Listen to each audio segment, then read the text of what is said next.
Esto no es un podcast. Es una invitación a pensar en cómo somos. A Contracorriente, un espacio para mirar la cultura desde todas las aristas.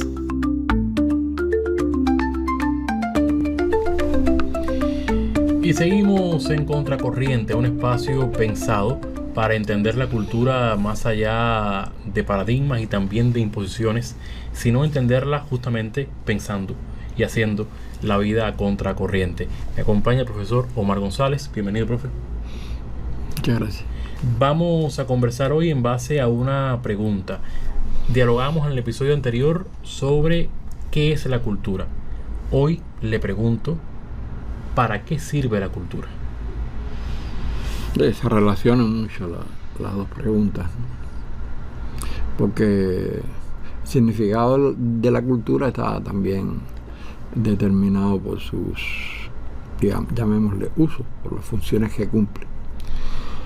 La cultura, partiendo de esa riqueza, ¿no?, de la diversidad, de todo lo que permite y forma la cultura tiene múltiples funciones, múltiples usos. Digamos, algunas de las vertientes que pueden tener. Hay una vertiente económica, material, hay una vertiente espiritual, que tiene que ver con las emociones, con los sentimientos. Hay una vertiente cognitiva, que es una función muy importante de la cultura, que se relaciona con el conocimiento, y otras funciones que tiene la cultura. No vamos a hacer una disertación sobre eso. La función económica, por ejemplo, de la cultura. La cultura mueve grandes industrias. Es un componente determinante en algunos países, con volúmenes financieros enormes, para no dar muchas estadísticas tampoco, en las industrias culturales. En las industrias culturales, las relaciones culturales propician en los intercambios culturales, a veces media lucro indirectamente o no, pero las industrias culturales mueven un capital enorme. Pensemos nada más en Hollywood, lo que genera Hollywood. Pensemos en la industria musical. Nada más que por hablar de, bueno, pudiéramos añadir la industria editorial, los bestsellers, podemos añadir la industria gráfica, que se relaciona con la cultura, el diseño. Todo eso cae dentro de la cultura, y todo eso tiene una expresión económica, una repercusión económica. Por lo tanto, la cultura genera un capital enorme a nivel mundial. Estoy hablando no de pocos miles de millones de dólares, estoy hablando de cifras siderales. En Estados Unidos es un por ciento no muy grande, pero es un por ciento importante, el 5 o 6% del Producto Interno Bruto, y eso son miles de millones de dólares. ¿Por qué? Porque el Producto Interno Bruto y la riqueza que produce y acumula Estados Unidos todos los años es enorme. También otros países, ¿no? Hay otros países, en el caso de América Latina, que mueven una gran economía de la cultura, como es el caso de Argentina, como es el caso de México, de Brasil, que es un país, además, tomemos en cuenta las telenovelas, esto cae dentro de la cultura, si bien está dentro de los medios en mi concepción de la cultura forma parte de la cultura. Cuando no mueven las telenovelas de Globo, que son vistas en China, en Indonesia, son vistas en todas partes. Y es así, se pueden enumerar muchos países que tienen, Colombia misma, que tienen en la cultura una fuente importante de ingresos. Nosotros pudiéramos tener muchos más ingresos en la cultura, pero el bloqueo de Estados Unidos, el bloqueo económico de Estados Unidos, financiero, que tiene una expresión concreta, no es una abstracción. Cuando uno dice bloqueo, no es una especulación teórica, es una expresión concreta que se expresa en limitaciones, en privaciones, en imposibilidad de acceder a determinadas fuentes, créditos, a lo que mueve en última instancia las industrias, ¿no? Sobre todo en este mercado, de acceder a los mercados. Nuestros artistas no pueden presentarse en Estados Unidos con bandera cubana, tienen que presentarse en Estados Unidos amparados a la sombra de otras productoras, de otras comercializadoras. Esa es una vertiente muy importante de la cultura. La más importante no es precisamente esa, aunque es muy importante. La más importante, desde mi punto de vista, es la vertiente que tiene que ver con la formación, desarrollo del conocimiento, con el enriquecimiento de la perspectiva, con la posibilidad de discernir. La cultura le da al ser humano esa posibilidad de discernir, de escoger lo que es bueno, lo que es malo, lo que es más elevado, lo que es menos elevado, lo que lo enriquece, lo que lo empobrece. Cuando se tiene cultura, el discernimiento es el más adecuado. Cuando no se tiene cultura, eso que llaman el gusto, anda extraviado. Te puede gustar lo que no tiene ninguna significación. Únicamente quizás como entretenimiento o como moda. Y a veces ni como entretenimiento, solo como moda. Es lo que está. Pero la cultura va sedimentando, porque va sedimentando conocimiento. En la concepción que tenía Fernando Ortiz de la cultura, primero decía que no había una sola cultura cubana, que había varias culturas cubanas.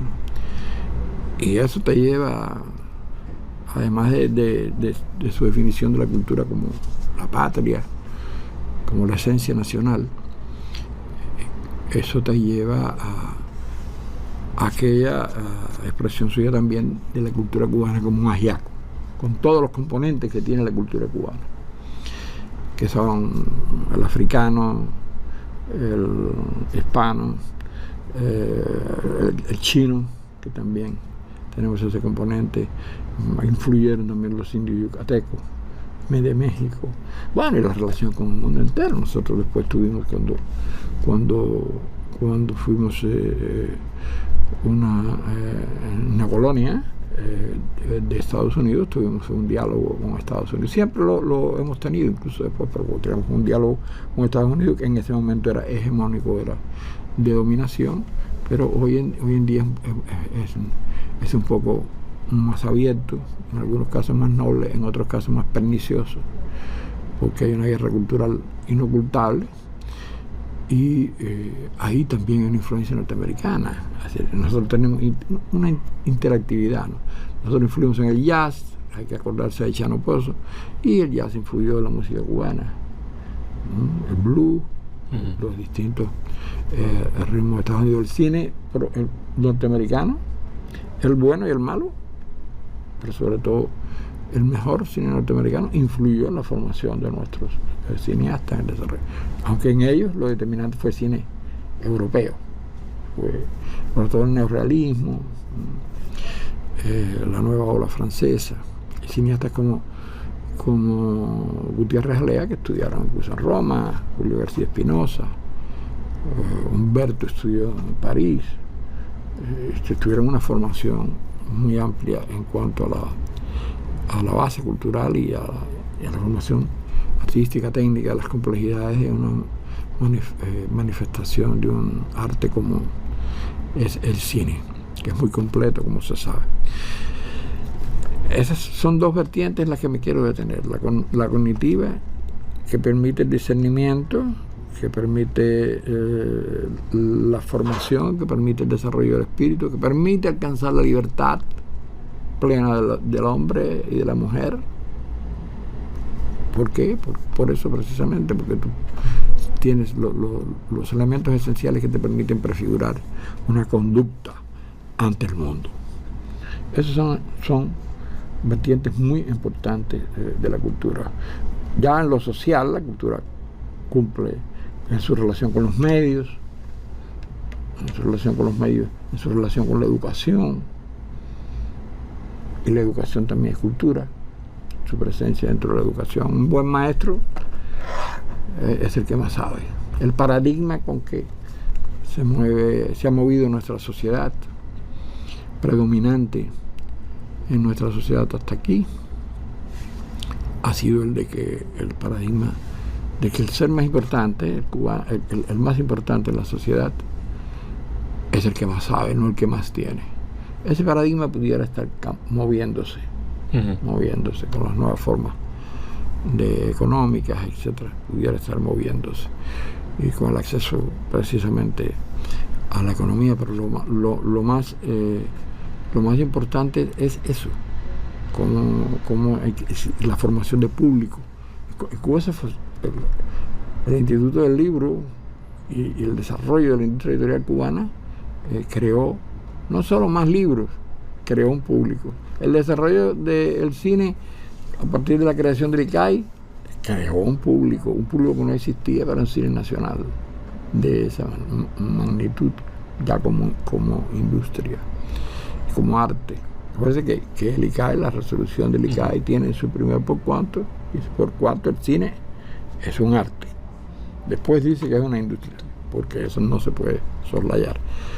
Pero la cultura sirve para eso, sirve para enriquecer espiritualmente al individuo, para dotarlo de una mayor riqueza, para hacer su vida más llevadera, para hacer al ser humano más pleno, más libre. La cultura sirve para coronar la ambición más humana del hombre y de la mujer. La cultura sirve también para tender puentes, y de ello hablaremos en el próximo episodio, cuando abordemos la diplomacia cultural, algo que está en boga por estos días. Para la paz. Y por supuesto, para la paz. Estaremos contracorriente, pensando y entendiendo la cultura de diferentes aristas. Acompáñenos siempre en cada uno de nuestros episodios.